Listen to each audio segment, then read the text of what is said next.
My name is Tyler. I'll be the host today. And today we're joined by Ruben Ortiz. He's a product and business development manager for Mitsubishi Electric. He is a 1995 graduate of ITT Technical Institute and has 21 years of experience in the drives industry. And we'll go ahead and turn it over to him. Hi, everyone. Good morning. Again, my name is Ruben Ortiz. I am a product and business development manager for large capacity VFDs at Mitsubishi. I want to thank you all for attending today's webinar and spending your time with Mitsubishi and EMC. At the end of the webinar, like as Tyler was saying, we will take questions, and if we don't get to all the questions, you can also email me. At the end of the presentation, you'll see my email address, and I'll answer all your questions as quickly as I can. So let's get started. This is going to be anti-clogging with VFDs. Clogging of pumps systems have been a major problem for wastewater utilities for many years, and finding a solution to this problem has been a challenge, especially if you don't know there's a solution for it to many of these facilities. The intention of this webinar is to hopefully help you all get a better understanding, or in some cases, this might be a refresh for some of you on pump clogging issues and how you can apply our Mitsubishi Electric solution with a pump to provide a remedy that will benefit your customers. Before I start to discuss the causes and solution to the pump clogging issue, there are some important things that I would like to show you about the water wastewater industry, and then some data that expresses on the surge of operating costs due to the pump and clogging problem. First thing, there's an estimated 14,000 plus wastewater treatment plants in the US. 90% of the work in water wastewater plants are performed with pumps, and maybe more in some places. It is estimated that the water and wastewater treatment sector is the third largest energy consuming sector in the United States. Today, critical processes in water, wastewater, irrigation activities jointly are used more than 55 billion kilowatt hours per year, according to the estimates from the US Department of Energy. And recently, the US Senate passed a water infrastructure package that approved $500 million over the next 5 years for water, wastewater, stormwater, drinking water, and water reuse infrastructure. So there is a lot of opportunity to upgrade your systems based on this extra funding that's coming from the federal government. The surge in operating costs, and I got some estimates from 2019, and of course, this number has probably changed for 2020. That data is not out yet, but based on 2019, it is estimated that North America businesses and households spent some 2.5 billion of personal wipes in 2019, according to the National Association of Clean Water Agencies. And of course, because of COVID pandemic, this number has drastically increased, and I'm sure it's more than 2.5 billion, especially for 2020. This association also estimates that non-dispersible wipes, stuff that doesn't break apart, result in about 441 million a year in the additional operating costs at U.S. clean water utilities. And based on these estimates, wipes impose about 30K plus a year in additional operating costs on the average utility nationwide. Also, there's a report, and I've seen it in different states reporting where they say contractors nationwide say they've seen a nearly 40% increase in calls for clogged pipes and sewer pump systems because of COVID-19, and people increasing tossing the wipes into the toilet, flushing it down the toilet, because typically you're not supposed to do that. You just put it in the garbage can. But a lot of people are just being careless, and since COVID, the increase of using these different type of wipes, that's the end result to that. And this, let's look at different type of non-dispersible materials that are creating this problem. The top one, disinfecting wipes, of course, because of COVID, and you want to keep things clean so you don't get infected. Baby wipes is another non-disposable type of material. Paper towels, napkins, baby diapers, and toilet seat covers, mainly at the airports when we're ready to do number 2. That's for your safety. But basically, the story here, that's anything that doesn't break down can cause problems when it's being flushed down the toilet in a right side of your facilities.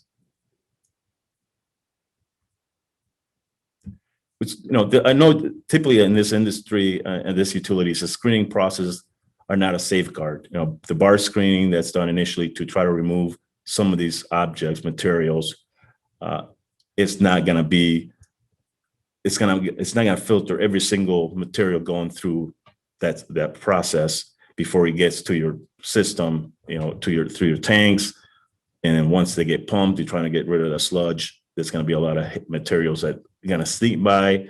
And that's typically where you're getting the thing getting inside of your pump, where it's creating this clogging issue. And this is a known problem. Many of these wastewater facilities are spending thousands of dollars every year. And of course, now because of COVID, that number has increased drastically, and replacing damaged pumps, constant supervision of the working pumps, and maintenance of cleaning the pumps. And typically this what your maintenance guy is doing, is lifting up that pump to get access to the inside where the impellers is and where the materials are at, by doing the pulling and cleaning. And typically, if your end result of that, it's going to be your clogged pumps. You got all that heavy material. Either it's going to damage your pump, or it's going to take time to clean it out. And that's going to be time consuming, and also taking personnel time and money. Now, solving the problem, we do have some successes. We have a customer testimony out in the Southeast that had clogging issues with all of the pumping stations, some worse than others. The largest part of the clogging was due to wet wipes, shop towels, paper towels. They probably averaged about 2 calls per week, or about 4 hours. To clean the pumps out, they had to open up the pump plate to access the impeller, and then manually clean out the materials by hand. And in some situation, they had to remove the back suction piece of this pump.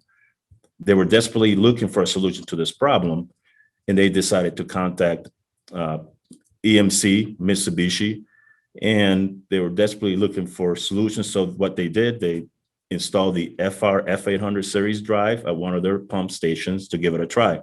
After 3 months of testing and monitoring, they noticed a significant change from manually cleaning pumps about twice a week to no clogs at all in 3 months. They were convinced that the F800 clean function loosened the rags and cycled them through the pump to maintain a constant water flow without any shutdowns and reduce their manual labor. Their drive completely eliminated the pump clogging, and due to this great result, this customer decided to add more F800s to the rest of the pumping stations.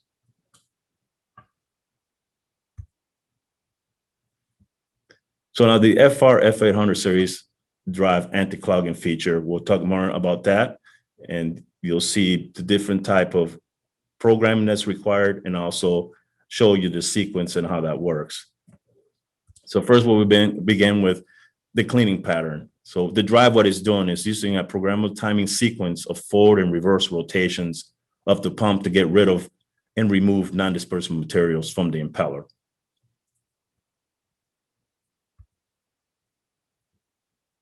So there's multiple triggers to activate this sequence. You can do a start-stop from the programmable unit, which is the keypad on the VF or on the drive for the VFD, digital inputs, or you can do it via communications network. And also the drive can actually be set up as monitoring an output current, either an overload or overload condition.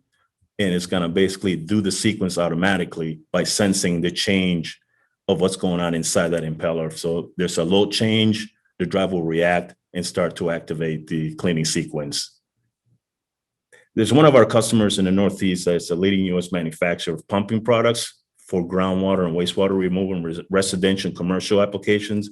This customer tested the cleaning function by setting up the output current as the auto trigger and used 5-count reverse forward rotation to clear a whole blue gene out of the pump.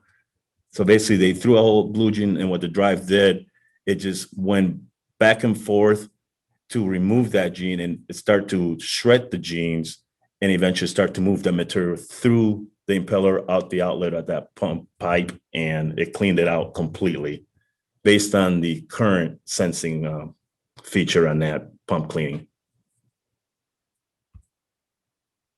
Also, PID upper and lower limits can be monitored as a trigger.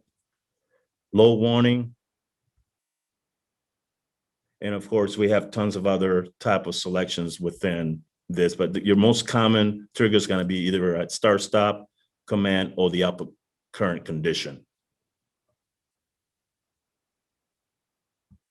So the parameters, when it comes to the sequence of programming, not a ton of parameters. You know, I was able to program this myself. I'm not a huge programming guy, so I was able to figure out on my own. So it's very easy to program.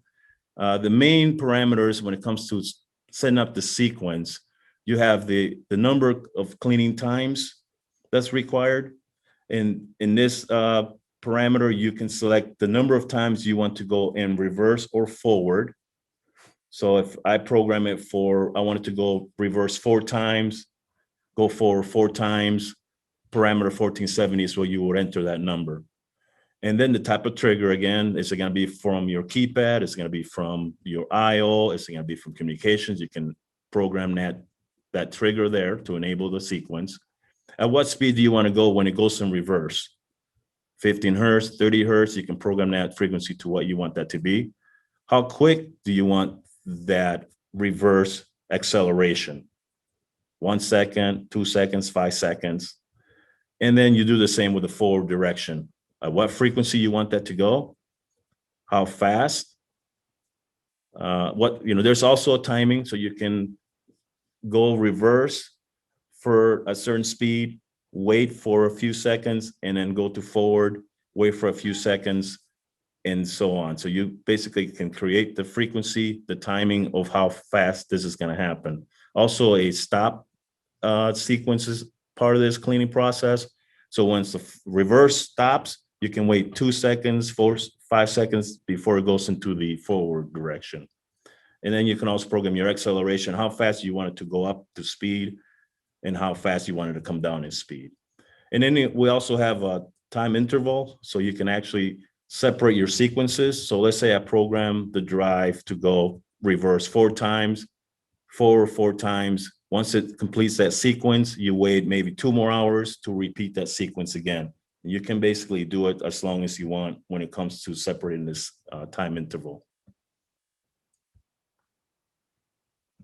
So I'm going to show you guys a pump cleaning sequence simulation. So the way I program this simulation is I'm going to trigger the drive based on the keypad, and you'll see that through my simulation. And I program it for 5 cleaning times. So at 5 hertz speed, it'll go in reverse and then forward, 3 seconds per rotation. There'll be a 2 second per stop time. It's going to be an acceleration of 0.1 second. Same with the deceleration time. And a cleaning time interval, there'll be every 6 minutes, so it'll repeat this sequence here. And then once it's done through that sequence, it's going to go back to your normal operation of 20 hertz, normal pumping speed operation. All right. And basically, since I can't really show you the internal guts of what's happening, I'm showing you here a picture of a whole pumping system. We have the pump, of course, the impeller, and then the motor, the drive of the VFD is going to be controlling. So here you see the direction. Typically, your fluid's coming in, and it's going to be flushed out to the output of that. So the impellers was moving that fluid. So it's going to be mainly in one direction. But what the drive can do, if things start to build up in this area, it can change the direction of that impeller to clear that whatever materials inside that impeller to clean it up. All right, so now we'll start with the simulation. I'm showing you the VFD keypad or a programming unit, and you'll see the frequency that we'll be running at through this sequence. And here we'll show the direction that we're going in. And this is simulating the impeller. So I'm using a flywheel here to show you kind of what's going to be happening inside of here. I have a motor connected to it, and the VFD is controlling this motor here, okay? So we'll start the sequence. First, you'll see it go in reverse.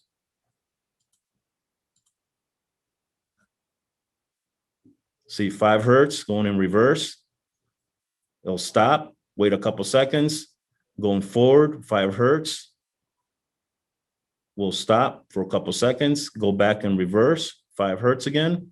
So now that's cleaning out whatever's inside of the impeller because it's changing directions. Now we're going back forward 5 hertz for a certain amount of time. And one last sequence, reverse 5 hertz, and now the drive's gonna go into normal operation of 20 hertz. So now everything's cleaned out. Now we're back to controlling that pump under normal conditions. And again, this is just simulation. We wait 6 more minutes and do it again. Reverse, forward. So it's gonna keep repeating the sequence until everything's cleaned out, and then you're done with cleaning that inside of that impeller or that pump. So it's a winning result for the customers at this facilities. So basically, it's going to reduce annual maintenance costs up to 60% savings, drop in power consumption. The pump will use less than 20% in energy because it's more efficient. The way it's operating, there's nothing in there that's trying to clean whatever's inside of that impeller. Drastically cut down on clogging and increase pump life. The pumps will operate at higher frequency or higher efficiency. It's going to reduce manual labor and endless time monitoring of pumps. And the functionality can be scheduled during off-peak hours. So it doesn't interrupt the normal pumping cycle or program to activate only when it detects the need of cleaning. So the drive can be programmed to operate in times where you're not doing much work. So it can clean whatever might be in there. And when you're ready to operate this pump during your high peak hours, you can do that. There are also other features that the F800 has. Besides the anti-clogging function, the drive can also has a high advanced dual PID control. We also have a pipe soft fill function, pre-charge, dry run monitoring, cavitation avoidance. Also, we can control up to 4 pumps with 1 drive. And it has a built-in Ethernet communications. So there's other things within the drive that you can set up to help your application or your process run much smoother and save you headaches, keep the maintenance down. And of course, that end result is saving you in costs of any maintenance or failures that you're going to have. So the drive can provide many other features that's related to your pumping applications. So thank you very much for listening in, and hopefully this was good, educational, and we all learned something together. And now we're in the Q&A section, and we're waiting for your questions. Great. We do have some questions here. So the first question here, does running a pump cleaning process on a VFD affect the lifespan of the VFD motor or pump because of the reversing or multiple stops and starts?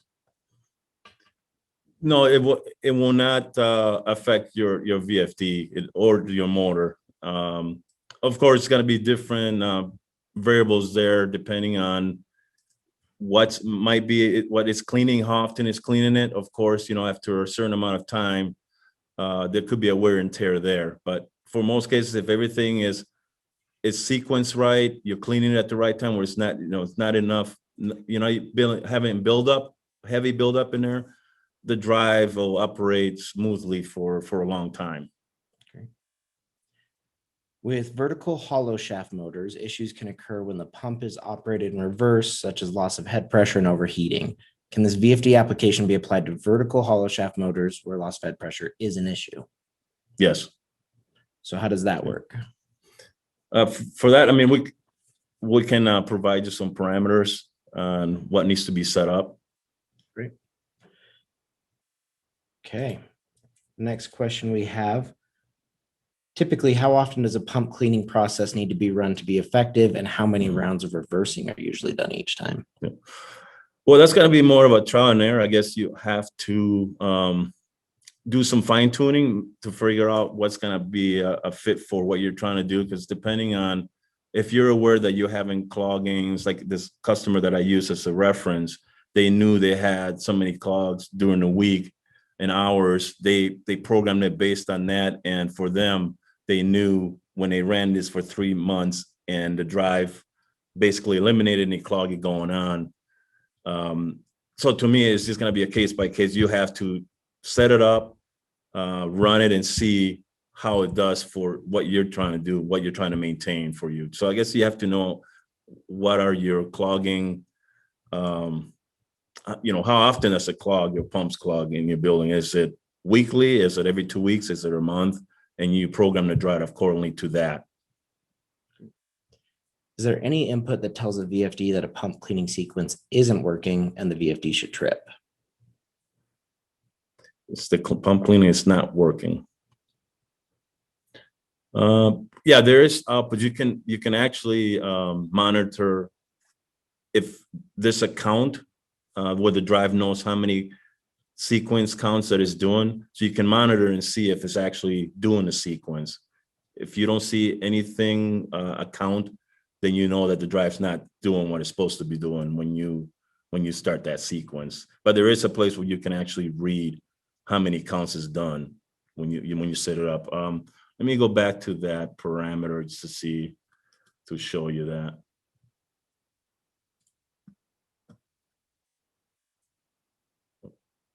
Oh, it's not sharing anymore.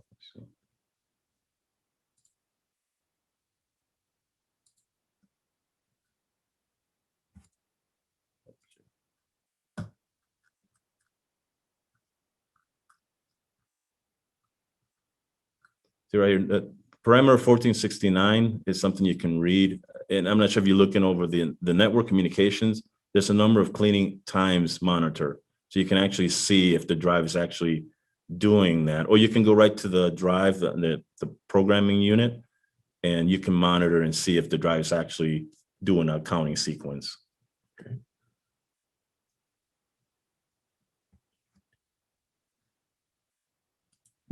Okay. All right.